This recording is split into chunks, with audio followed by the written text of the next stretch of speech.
माझे नाव रंजना आहे. मी एका उच्चवर्गीय कुटुंबातील आहे. मी माझ्या आईवडिलांची लाडकी मुलगी होते.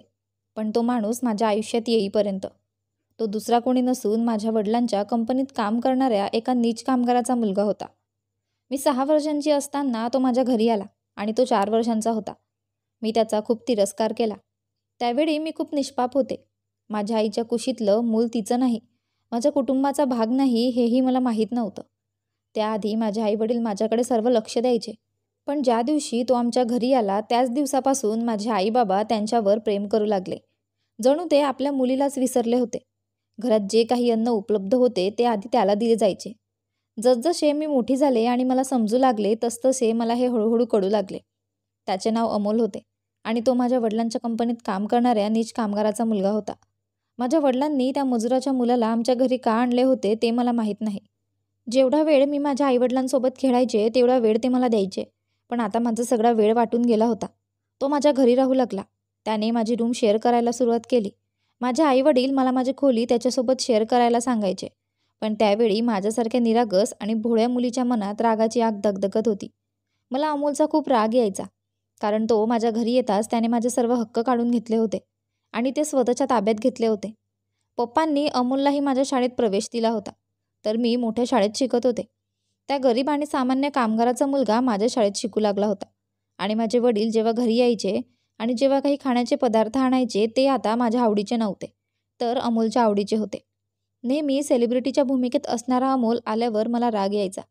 माझे वागणे खूप चिडचिडे झाले होते. माझ्या लहानपणीच मला इतका राग कसा भरून आला हेच कळत नाही. मग जसजशी मी मोठी होत गेले तसतशी मी गर्विष्ठ मुलगी बनली. माझा स्वभाव सगळ्यांना आवडत नव्हता. कारण मी कुणाशीही चांगलं बोलत नसे. घरातील नोकरांनाही मी गरीब समजत होते आणि त्यांच्याशी कधीच नीट बोलत नव्हते. अमोल जो लहानपणापासून माझ्या जवळ येण्याचा प्रयत्न करायचा, मी त्याला शिव्या द्यायचे आणि माझ्यापासून दूर ठेवायचे. माझे आईवडील मला म्हणायचे की अमोलही या घराचाच एक भाग आहे. आता तो आमच्यासोबत राहतो म्हणून तुला त्याचा स्वीकार करावा लागेल. पण मी त्याला असं कसं स्वीकारणार? त्याने माझ्या इच्छेवर आपला अधिकार प्रस्थापित केला होता. माझ्याच घरी येऊन त्याने माझ्याच आईवडिलांचे प्रेम घेतले होते. जणू मी माझ्या आईवडिलांसाठी पूर्ण अनोळखी झाले होते.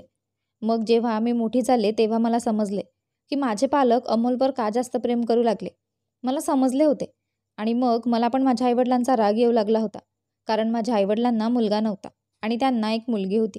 ती मी होते. असो, आजच्या काळात लोक मुलींना फारसे महत्त्व देत नाहीत. त्यांच्यासाठी मुलं अधिक महत्त्वाचे असतात.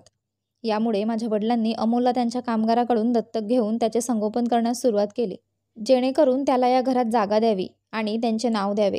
पण आश्चर्याची गोष्ट म्हणजे अमोलचे वडील इतके लोभी होते की ज्यांनी स्वतःचे मूल दुसऱ्याच्या हवाली केले होते. याचं कारणही मला माहीत होतं. अखेर मी तरुण झाले होते. मी समजूतदार झाले होते. याचा अर्थ मला चांगलाच समजला होता. हे गरीब लोक ते श्रीमंत लोकांचे आतुरतेने अनुसरण करतात आणि जोपर्यंत श्रीमंत लोक त्यांच्यावर दया दाखवणे थांबवत नाहीत तोपर्यंत ते त्यांचे अनुसरण करत राहतात. या लोकांची इच्छा असते की श्रीमंत लोकांनी गरीब लोकांवर इतके उपकार करावेत की त्यांना त्यांच्या घरातही जागा द्यावी. माझ्या वडिलांनीही अमोलसोबत असेच केले. त्यांनी त्यांच्यावर खूप उपकार केले होते. त्याने त्याच्या घरात स्वागत केले होते. ते त्याला वडील म्हणून वाढवू लागले. गरीब लोक गरीबच असतात हे मला माहीत होते. एक ना एक दिवस अमोल त्याचे खरे स्वरूप माझ्या आईवडिलांना नक्कीच दाखवेल. पण मी माझ्या आईवडिलांना अमोलबद्दल काही चुकीचे बोलले तर त्याऐवजी ते मला ओरडायचे. हे माझे घर आहे असे मला वाटतच नव्हते. अमोल आल्यानंतर घर माझ्यापेक्षा अमोलचे झाले असे मला लहानपणापासूनच वाटू लागले होते. मी मोठी झाले होते आणि जसजशी मोठी होत गेले तसतसा माझ्या मनात अमोलबद्दलचा राग आणि द्वेष वाढत गेला. मी कॉलेजला जायचे.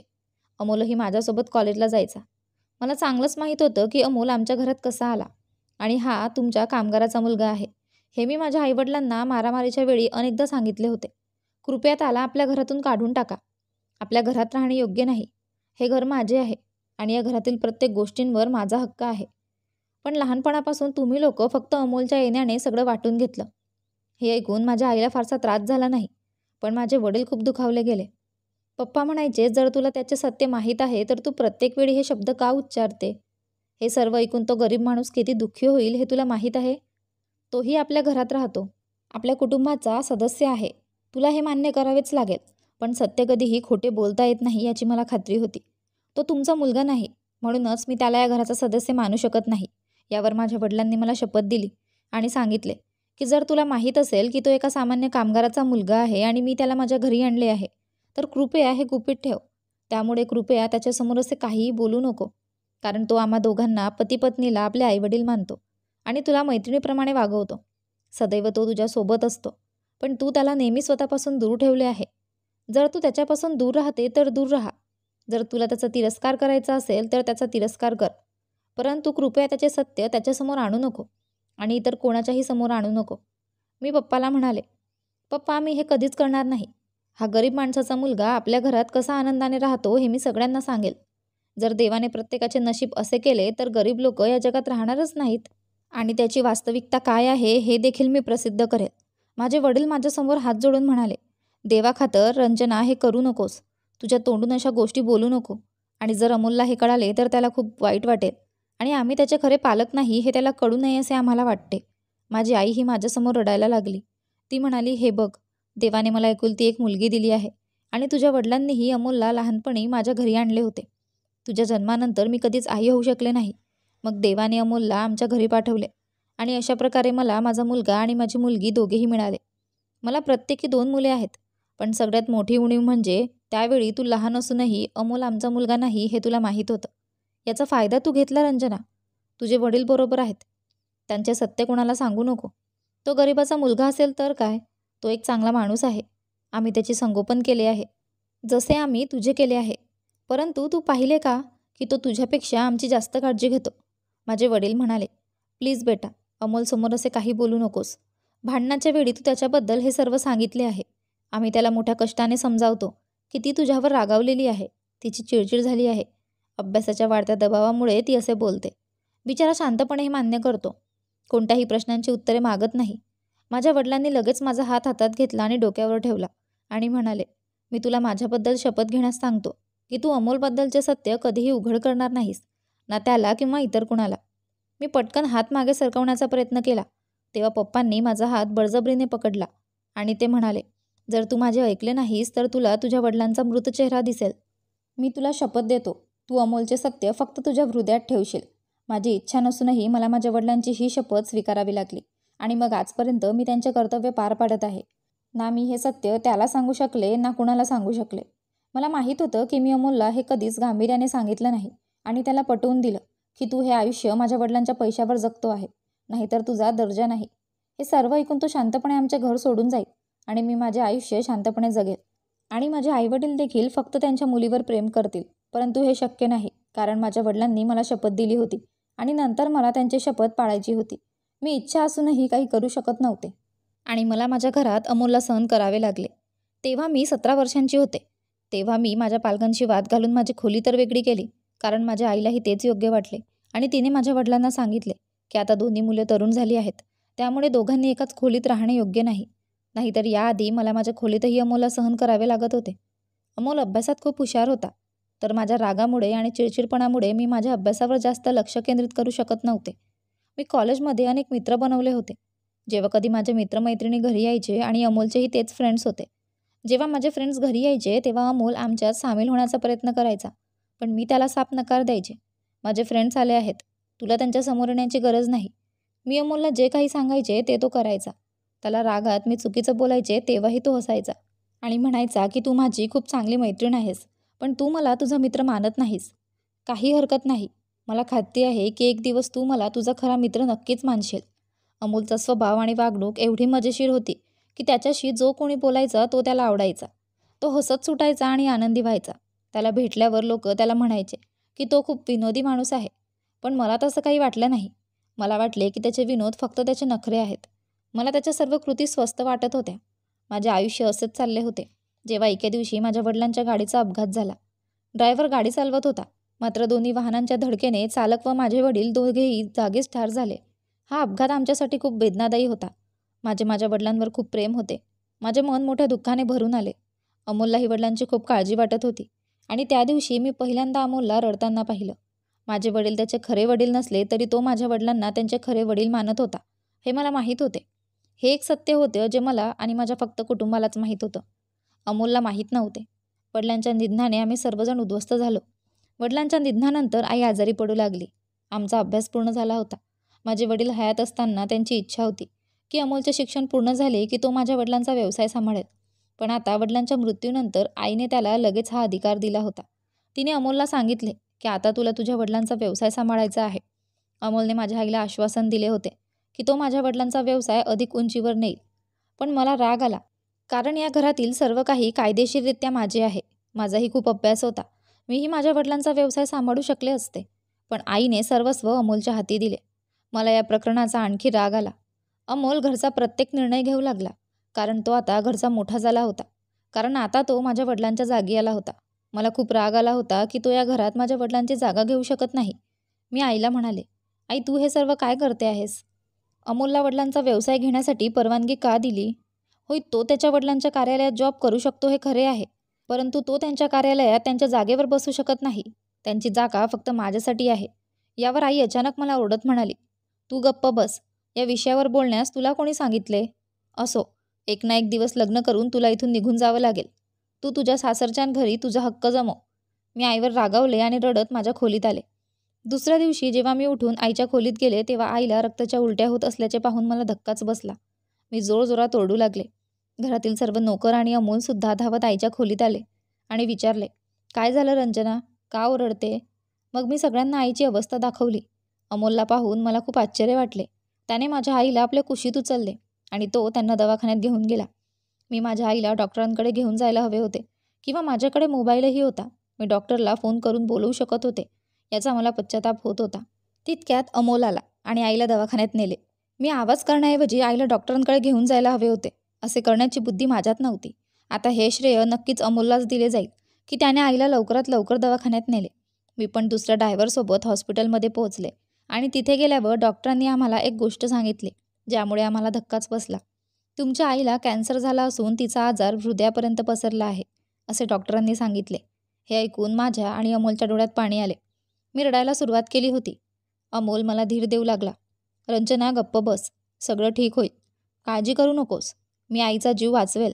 मी माझ्या आईसाठी पूर्णपणे रडत होते. काही दिवस हॉस्पिटलमध्ये राहिल्यानंतर आम्ही घरी आलो. आईने तिचे रिपोर्ट्स वाचले होते, कारण सर्व रिपोर्ट्स तिच्यासमोर होते.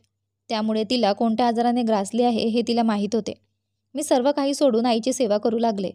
तू माझी खूप लाडकी मुलगी आहेस, असे सांगून आई माझ्यावर खूप प्रेम करत होती. मला नेहमी तुझी काळजी वाटते, पण काळजी करू नको, मी तुला कधीही एकटे सोडणार नाही. मी तुला निराधार होऊ देणार नाही. मी आईला म्हणाले, आई कसल्या गोष्टी बोलते? मी तुला कुठेही जाऊ देणार नाही. माझी आई नेहमी माझ्यासोबत असेल. आई म्हणाली, नाही बेटा, तुला माहीत आहे मला कोणता आजार आहे, आणि तुला हेही चांगलं माहीत आहे की या आजाराचा रुग्ण कधीच बरा होत नाही. माझ्या मुलीचे उज्ज्वल भविष्य राहो हीच मी देवाकडे नेहमी प्रार्थना करेन. माझ्या मुली येणाऱ्या काळात नेहमी आनंदी राहो. थोड्याच वेळात अमोलही खोलीत आला. आई म्हणाली, अरे अमोल बेटा, तू पण ये, माझ्या बाजूला बस, मला तुझ्याशी पण महत्त्वाचं बोलायचं आहे.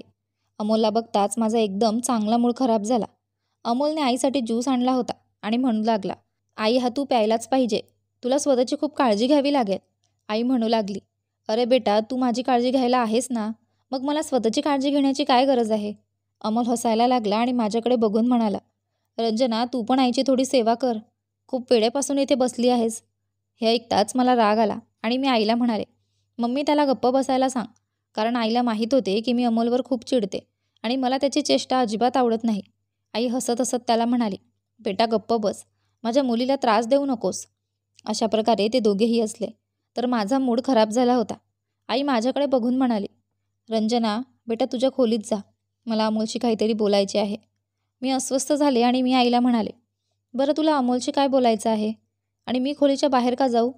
आई म्हणाली, बेटा मला अमोलशी काही पर्सनल बोलायचे आहे. मी म्हणाले, नाही, मी जाणार नाही. शेवटी काय आहे जे अमोलला सांगितले जाईल आणि मला नाही? अमोल म्हणाला, बघ मम्मी, तुमची मुलगी खूप वाद घालते. आई म्हणू लागली, बेटा वाद घालू नकोस, थोडा वेळ तुझ्या खोलीत जा, आम्हा दोघांचे बोलणे संपवल्यावर मी तुला इकडे बोलावते. मी अमोलकडे टक लावून गप्प बसले आणि मग आईने खूप हट्ट केल्यावर मी गुपचूप तिथून उठले आणि दारापाशी आले. पण या दोघांना एकमेकांशी काय बोलायचे आहे हे मला जाणून घ्यायचे होते. मी खोलीतून बाहेर आले, पण माझ्या खोलीत गेले नाही. मी दाराच्या मागे लपून दोघांचे बोलणे ऐकू लागले. शेवटी हे लोक आपापसात काय बोलतात ते मीही बघायला हवे. माझी आई उभी राहून कपाटाच्या दिशेने जाऊ लागली आणि तिने एक सीडी काढली आणि अमोलला दिली आणि म्हणाली, बेटा ही सीडी आणि हे एक पत्र आहे, हे पत्र वाच आणि त्यात जे काही लिहिले आहे त्यानुसार तू कृपया माझी इच्छा पूर्ण करशील. अमोलला आश्चर्याचा धक्का बसला आणि त्याने आईला विचारले, मम्मी, त्यात हे सीडी आणि पत्र काय आहे? आई म्हणाली, मी हे जग सोडल्यानंतर तू ते उघडून पहा, आत्ता नाही. तू मला वचन दे की तू या दोन्ही गोष्टींकडे आत्ता पाहणार नाहीस. हे मी तुला अगोदरच देत आहे, कारण मी हे जग सोडून कधी जाईल आणि मला ते तुला देण्याची संधी मिळेल की नाही हे कोणास ठाऊक. कारण मला तुझ्यासाठी चुकीचे बनायचे नाही. आता तू तुझ्या खोलीत जाऊ शकतो. अमोल तयार होऊन त्या दोन्ही गोष्टी हातात धरून दाराकडे चालला होता. त्याला येताना पाहून मी लगेच तिथून मागे वळले आणि माझ्या खोलीत आले, जेणेकरून त्याला शंका येऊ नये की मी अजूनही ते लोक काय बोलत होते ते ऐकत आहे. पण मी विचार करत होते की आईने अमोलला दिलेल्या ते सीडी आणि पत्रात काय आहे. दुसऱ्या दिवशी आमच्या घरी पाहुणे आले होते आणि ही बाब माझ्या मनातून पूर्णपणे निघून गेली होती. मी पुन्हा त्या गोष्टींकडे लक्ष देण्याचा प्रयत्नही केला नाही. मला वाटलं कदाचित आईने वडिलांच्या काही उपयोगी वस्तू अमोलला दिल्या असाव्यात. आणि मग माझे काका काकू आणि त्यांचे संपूर्ण कुटुंब आमच्या घरी आले होते. त्यांची मुलगी माझी चांगली मैत्रीण होती. मी तिच्यासोबत चांगला वेळ घालवत असे. काही दिवसांनी या घरात फक्त मी आणि अमोलच उरलो होतो. आई गेली होती. अमोल सकाळी ऑफिसला जायचा आणि रात्री परत यायचा. अमोलचे वागणे खूप मजेदार होते, पण तो आता पूर्णपणे बदलला होता. त्याने गोष्टी खूप गांभीर्याने घ्यायला सुरुवात केली होती. त्याला माझ्या आईवडिलांची खूप आठवण येत होती. आता तो माझ्याशी बोलतही नव्हता, मस्करीही करत नव्हता आणि माझ्याशी असभ्यही वागत नव्हता. पूर्वी तो मला कोणत्या ना कोणत्या मुद्द्यावरून चिडवत असे, त्यामुळे मला त्याचा जास्त राग यायचा. पण आता तो पूर्णपणे गप्प बसू लागला. त्याच्या मौनाचा अर्थ माझ्या आईवडिलांच्या मृत्यूने त्याला खूप दुःख झाले हे मला समजले होते.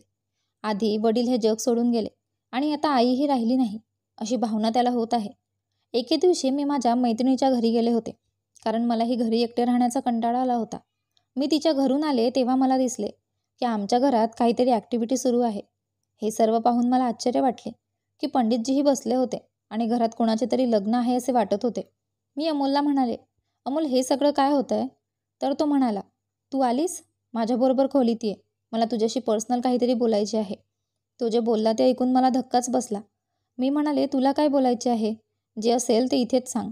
तो म्हणाला, तू खूप हट्टी आहेस. रंजना, प्लीज माझ्यासोबत चल. ही वेळ वाद घालण्याची नाही. त्याने जबरदस्तीने माझा हात धरला आणि मला माझ्या खोलीत घेऊन गेला आणि म्हणाला, बघ रंजना, मरण्यापूर्वी आईने मला सांगितले होते की तिला तुझे लग्न करायचे आहे. पण नंतर मी याकडे फारसं लक्ष दिलं नाही. तिच्या मृत्यूनंतर मला आठवलं त्यांनी माझ्यावर एक काम सोपवलं होतं. ते म्हणजे तुझं लग्न करायचं होतं. तिने मला सांगितले की माझ्या मुलीचे लग्न तुलाच करून द्यावे लागेल. मला या जबाबदारीतून मुक्त व्हायचे आहे. कृपया लग्न कर. असो, तुझे लग्न एक ना एक दिवस होणारच आहे. अशा प्रकारे मी माझ्या जबाबदारीतून मुक्त होईल. मी आईला आश्वासन दिले होते की मी लवकरच तुझे लग्न करेन. आता आईही या जगात नाही, म्हणूनच तुझ्या लग्नात मी जास्त वेळ घालवू शकत नाही. मला माहीत आहे की तू हट्टी आहेस. तुला माझ्या या गोष्टींबद्दल वाईट वाटत असेल, परंतु तू लवकरच लग्न करण्यास सहमत असशील तर ते तुझ्यासाठी खूप चांगले होईल. यामुळे आईच्या आत्म्याला शांती मिळेल. अमोलचे बोलणे ऐकून माझ्या डोळ्यात पाणी आले. मी लग्न करावे अशी आईची इच्छा होती हे खरे होते. कारण एकदा मी तिला मोलकर्णीला असे म्हणतानाही ऐकले होते की माझ्या मुलीचे लवकरात लवकर लग्न व्हावे अशी माझी इच्छा आहे. मी विचारात बुडाले होते आणि मग अमोलने मला हलवले आणि शुद्धीवर आणले आणि म्हणाला, तू लग्न करायला तयार आहेस ना? मी भावूक झाले आणि म्हणाले, हो ठीक आहे, मी लग्नाला तयार आहे. मी म्हणाले, पण तू माझे लग्न कोणाशी करून देत आहेस? तर तो म्हणाला, मला वाटतं हा मुलगा खूप छान आहे. कदाचित तुझ्या आईलाच तो आवडला असेल, पण मी त्या मुलाशी तुझी ओळख करून देऊ शकत नाही. लग्नानंतरच तू त्याला भेटू शकते. मी म्हणू लागले, तू माझ्याशी काही फसवणूक तर करत नाहीस ना? तू माझ्याशी खोटे बोलत नाहीस ना? अमोल म्हणू लागला, तू वेडी झाली आहेस का रंजना? मी तुझ्याशी फसवणूक कशी करणार? मी तुझ्या आणि माझ्या मृत आई दोघांची शपथ घेतो की तुझ्या आईनेच तुला तो मुलगा तुझ्यासाठी निवडला होता. अमोलचे बोलणे ऐकून मी गप्पच झाले, कारण तो माझ्या आईची अशी शपथ घेऊ शकत नव्हता. मी म्हणाले, ठीक आहे, मी लग्नाला तयार आहे. जेव्हा अमोल म्हणाला, तुझे लग्न आजच होणार आहे, तेव्हा मला अचानक धक्का बसला आणि मी म्हणाले, माझे लग्न इतक्या लवकर होईल? तर तो म्हणाला, हो, मला तुझ्याकडून लग्नासाठी फक्त हो ऐकायचे होते. आजचा शुभ काळ तुझ्या वैवाहिक जीवनासाठी खूप चांगला आहे. आज तुझे लग्न होणार आहे आणि म्हणूनच मी घरी तयारी सुरू केली आहे. अमोलचे बोलणे ऐकून मी गोंधळून गेले. तो म्हणू लागला, आता जास्त विचार करू नकोस. आईच्या आत्म्याला शांती मिळवायची असेल तर तुला हे सगळं करावं लागेल. अमोलने पार्लरवालीला बोलावले होते आणि आमच्या घरी काही पाहुणेही आले होते. पार्लरच्या बाईने माझी चांगली तयारी केली. माझ्या तोंडावर एक लांब पदर टाकला गेला आणि मला मंडपाच्या मध्यभागी बसवले गेले. पंडितजी मंत्र म्हणत होते आणि अशा प्रकारे मी कोणाशी लग्न केले आहे ते मी पाहू शकत नव्हते, कारण माझा चेहरा झाकलेला होता. पण माझी विदाई का झाली नाही याचे मला आश्चर्य वाटले. माझं लग्न होताच तिथले सगळे लोक निघून गेले होते. मला अजूनही माझा पदर उघडण्याची परवानगी नव्हती. दासीने मला खोलीत आणले. मी खोलीत जाऊन पदर उचलला तेव्हा मला दिसले की ही खोली अमोलची आहे. मी खोलीत प्रवेश करून 5 मिनिटेच झाली होती तेव्हा अमोलही मागून आला. मोलकरीण गेली होती. अमोल म्हणू लागला, तू का उभी आहेस? बस, हे तुझेच घर आहे. मी आश्चर्यचकित शब्दात त्याला म्हणाले, तू माझे लग्न कोणासोबत केले आहेस? माझा नवरा कुठे आहे? अमोल म्हणू लागला, रंजना मला माफ कर. मला माहीत आहे मी पुढे जे बोलणार आहे ते तुला खूप त्रास देणार आहे. खरं तर तुझं माझ्याशी लग्न झालं आहे आणि आता आपण दोघे नवरा बायको आहोत. अमोलचे बोलणं ऐकून मला धक्काच बसला. मी माझ्या पायावर उभं राहू शकत नाही असं वाटलं. अमोल माझ्याकडे बघून म्हणाला, मी खरं सांगतोय आणि मी तुझ्याशी जबरदस्ती लग्न केलं नाही आहे. आईची आपण दोघांनी लग्न करावं अशी इच्छा होती. त्यांना वाटले की तू इतर कोणत्याही घरात गेलीस तर तिथे तुझे काय होईल कुणास ठाऊक. तुला कसे वागवले जाईल, तुला कसा नवरा मिळेल, तो तुला सुखी ठेवेल की नाही. म्हणूनच तुझे माझ्याशी लग्न करून देईल असे तिला वाटत होते. पण असे होऊ शकले नाही आणि तिने त्याआधीच हे जग सोडले. पण तुझ्या आईने तुझ्यासाठी हे पत्र सोडले आहे, ते वाच. एवढं बोलून अमोल खोलीतून बाहेर निघून गेला. तर मी दगडासारखी वळत त्याला पाहत उभी होते. माझ्यासोबत काय झालं या विचाराने माझ्या डोळ्यातून अश्रू येत होते. आज माझे लग्न त्या व्यक्तीशी झाले ज्याचा मी लहानपणापासून तिरस्कार करत होते. मी पत्र उघडले आणि वाचू लागले. त्या पत्रात लिहिले होते, माझी लाडकी मुलगी रंजना, मी हे पत्र अमोलला तुझ्यासाठी देत आहे. तुझ्या लग्नाच्या पहिल्या रात्री तुला हे पत्र मिळावं अशी माझी इच्छा आहे. मला माहीत आहे की लहानपणापासून अमोलसोबत तुझे जमत नाही, पण कृपया त्याच्याशी लग्न करून आनंदी राहा. तो खूप चांगला आहे. मला नेहमी तुझी काळजी वाटायची. तुझे आणि अमोलचे लग्न व्हावे ही माझी इच्छा आहे. तुला तुझ्या घरापासून दूर राहण्याची गरज नाही, कारण अमोलपेक्षा कोणीही तुझी चांगली काळजी घेऊ शकत नाही. तुझ्या बाबांचा आणि माझा अमोलवर खूप विश्वास आहे आणि तुलाही त्याच्यावर विश्वास ठेवायला हवा. तुझ्या पालकांच्या निर्णयाचा आदर कर. अमोलशी लग्न करून आमची ही इच्छा पूर्ण कर, जेणेकरून मी मेले तर तुझ्या लग्नानंतर माझ्या आत्म्याला शांती मिळेल. हे पत्र वाचून मी किती तास रडत राहिले ते कळालेच नाही. पण मी ठरवले होते की कसे तरी माझे अमोलशी लग्न झाले, पण मी त्याला माझा नवरा म्हणून स्वीकारणार नाही. त्याने माझ्या घरावर, माझ्या आईवडिलांवर आणि माझ्या घरातील प्रत्येक गोष्टींवर आपला हक्क प्रस्थापित केला होता, पण माझ्यावर त्याचा अजिबात अधिकार नव्हता. काही दिवसांनी अमोलकडून घटस्फोट मागायचा असं मी ठरवलं होतं. अमोल पूर्णपणे बदलला होता. मी या खोलीत आहे हे त्याला माहीत असल्यामुळे त्याने त्याच्या खोलीत येणे बंद केले होते. तो एकदाच त्याच्या खोलीत आला होता आणि त्याने त्याचे सर्व कपडे काढून दुसऱ्या खोलीत ठेवले होते. तो बहुतांशी ऑफिसमध्येच असायचा. रात्री उशिरा घरी यायचा. मी अमोलचा अधिकाधिक तिरस्कार करू लागले होते. मला वाटले की या व्यक्तीने माझा खूप मोठा विश्वासघात केला आहे.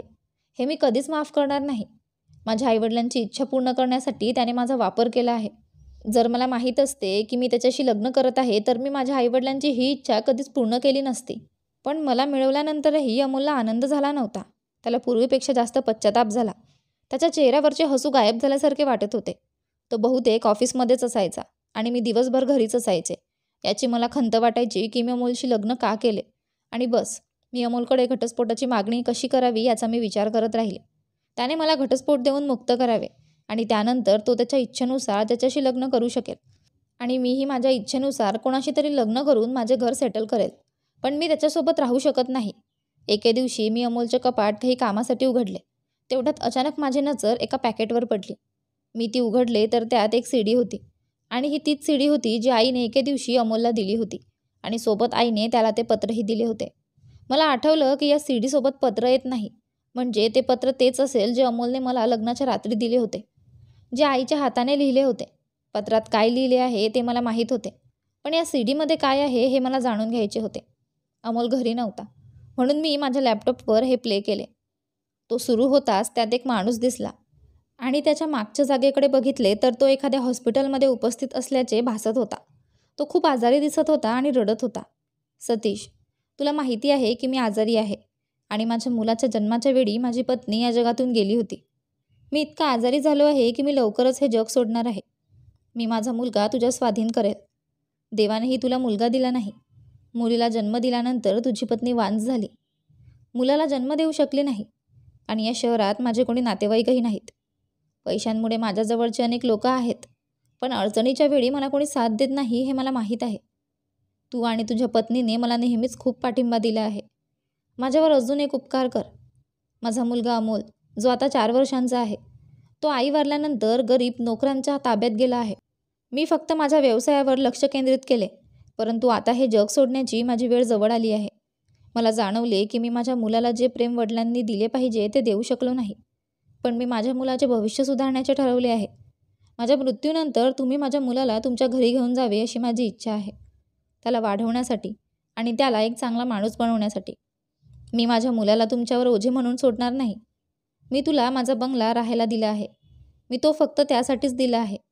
जेव्हा तुला मुलगी झाली, तुला तुमच्या मुली आणि पत्नीसोबत तिथे शांततेत राहता यावे आणि मग माझा मुलगा तुमच्याबरोबर त्याच घरात राहणार आहे. मी माझा संपूर्ण व्यवसाय तुमच्याकडे हस्तांतरित केला आहे आणि त्यात समाविष्ट आहे की माझ्याकडे जी काही संपत्ती आहे ती तुझ्या मृत्यूनंतर माझ्या मुलाकडे जाईल असे मी मृत्यूपत्र केले आहे. हे सर्व तुझे आणि माझ्या मुलाचे आहे. माझ्या मुलाची खूप काळजी घ्या आणि माझे सर्व काही तुझे आहे असे समज. माझा मुलगा निर्दोष आहे.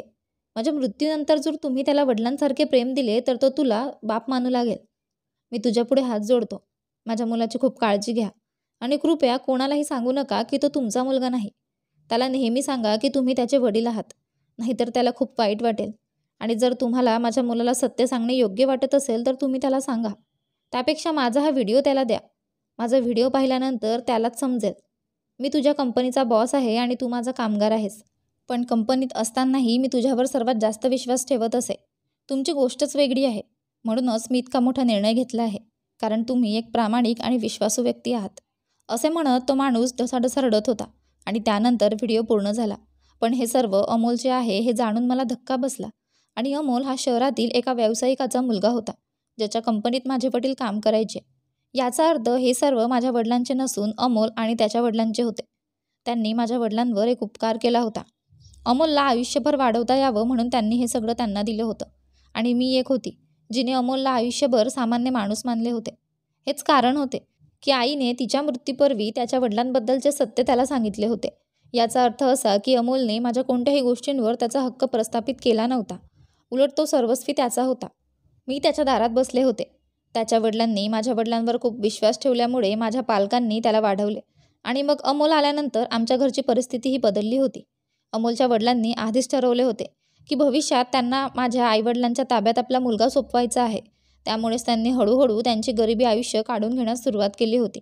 योग्य वेळ आल्यावर त्यांनी त्यांना सर्व काही सांगितले आणि आपल्या मुलाला त्यांच्या स्वाधीन केले आणि स्वतः या जगाचा निरोप घेतला.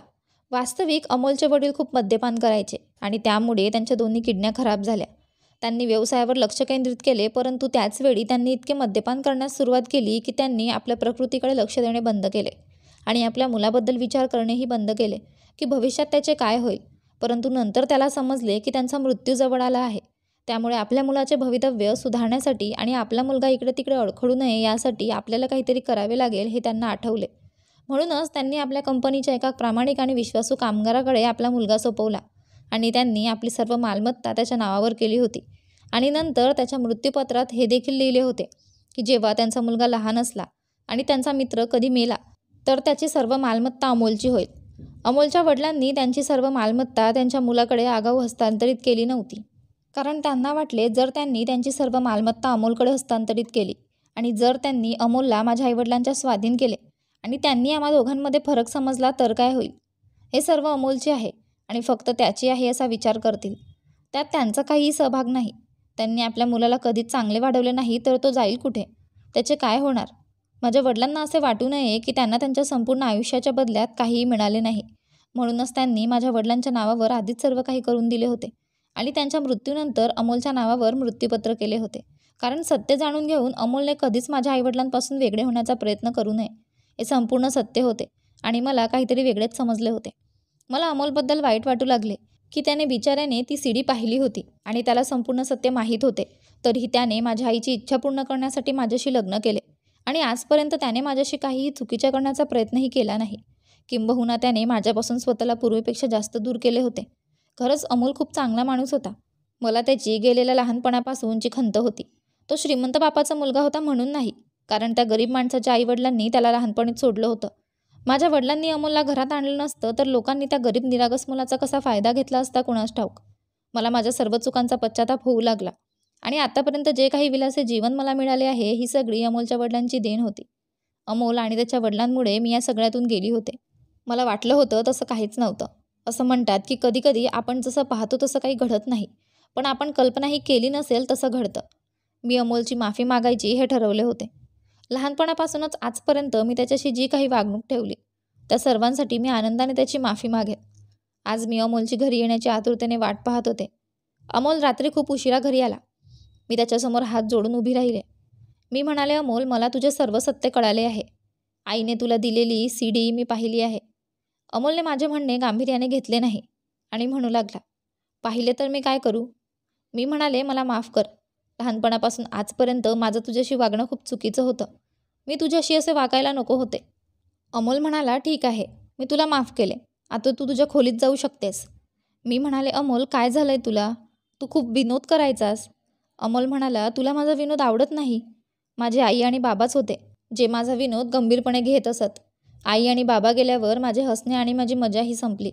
आणि माझ्याशी लग्न करून तू अजिबात खुश नाहीस हे मलाही चांगलं माहीत आहे. तू त्या खोलीतून अजिबात बाहेर येत नाहीस, म्हणून मी माझ्या खोलीत जाणे सोडून दिले आहे. तुला माझ्यापासून स्वातंत्र्य हवे असेल तर मी तुला मुक्त करीन. मी उद्या स्वतः जाऊन वकिलाशी बोलेल. तो आम्हा दोघांसाठी घटस्फोटाची कागदपत्रे तयार करेल. मग तुला कोणाशीही लग्न करता येईल.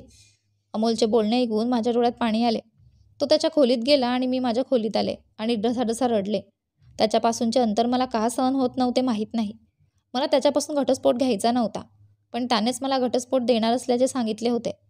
पण विचार करण्यासारखी गोष्ट म्हणजे माझ्या वागण्यामुळे तो असे बोलत होता. दुसऱ्या दिवशी त्याने मला डिव्होर्सचे पेपर आणले. घटस्फोटाच्या त्या कागदपत्रांवर त्याने सही केली होती आणि आता तू पण सही कर. घटस्फोटाच्या कागदपत्रांवर सही कशी करायची या विचारात मी उभी होते. मी सही करणार होते, पण मी कागद उचलले आणि फाडायला सुरुवात केली. मला असे करताना पाहून अमोलला धक्काच बसला आणि तो म्हणाला, रंजना, काय करते आहेस? मी पटकन त्याला मिठी मारली आणि ढसाढसा रडू लागले. मी म्हणाले, कृपया माझ्यापासून वेगळे होऊ नको. मला घटस्फोट नको आहे. तू माझ्या आईची इच्छा विसरलास का? तू माझी काळजी घ्यावी अशी तिची इच्छा होती. तो म्हणाला, तुझ्या सांगण्यावरूनच मी घटस्फोट देत आहे. मला आईची इच्छा पूर्ण करायची आहे. मी म्हणाले, अशा प्रकारे इच्छा पूर्ण होईल का? अमोल म्हणाला, माझ्यापासून वेगळे होऊनच तुला आनंद मिळत असेल तर मी तुझ्यापासून वेगळे व्हायला तयार आहे. मी म्हणाले, अमोल, मला माफ कर. मला तुझे सत्य माहीत नव्हते. मला वाटायचे की तू माझ्या सुखाचा वाटेकरी झाला आहेस, पण मला जे काही मिळाले ते तुझ्यामुळेच आहे हे मला माहीत नव्हते. मला क्षमा कर. माझ्या चुकीबद्दल मला खूप खेद वाटतो. तुझी इच्छा असेल तर तू मला शिक्षा करू शकतो, पण मला घटस्फोट देऊ नको आणि मला तुझ्यापासून वेगळे करू नको. अमोल म्हणाला, ठीक आहे, मग मी काठी आणतो आणि तुला शिक्षा देतो. असे बोलून अमोल हसायला लागला. आज पहिल्यांदा खूप दिवसांनी मी त्याला हसताना पाहिलं आणि आज त्याच्या हसण्यावर मला राग आला नाही. उलट माझ्या चेहऱ्यावर हसू उमटलं. आज तो हसला तेव्हा मला खूप आनंद झाला. त्यामुळे आमच्यातील प्रेम आणखीनच वाढले. आता आम्ही दोघेही एकमेकांसोबत आनंदी जीवन जगत आहोत. आणि आजही मला त्या गर्विष्ठ मुलींची लाज वाटते, ज्या माझ्यासारख्या गरीब लोकांना काही समजत नाहीत. अमोल गरीब असला तरी मी त्याच्यापासून वेगळे झाले नसते, कारण मला त्याच्या बालपणाबद्दल वाईट वाटले होते, त्याच्या संपत्तीच्या वाटणीबद्दल नाही. तुम्हाला कथा कशी वाटली कमेंट करून नक्की सांगा. तुम्हाला व्हिडिओ आवडला असेल तर व्हिडिओला लाईक करा. चॅनलवर नवीन असाल तर चॅनलला सबस्क्राईब करा. आणि हो, नोटिफिकेशन बेल दाबा जेणेकरून पुढील व्हिडिओची अपडेट तुमच्यापर्यंत सर्वात आधी पोहोचेल. धन्यवाद.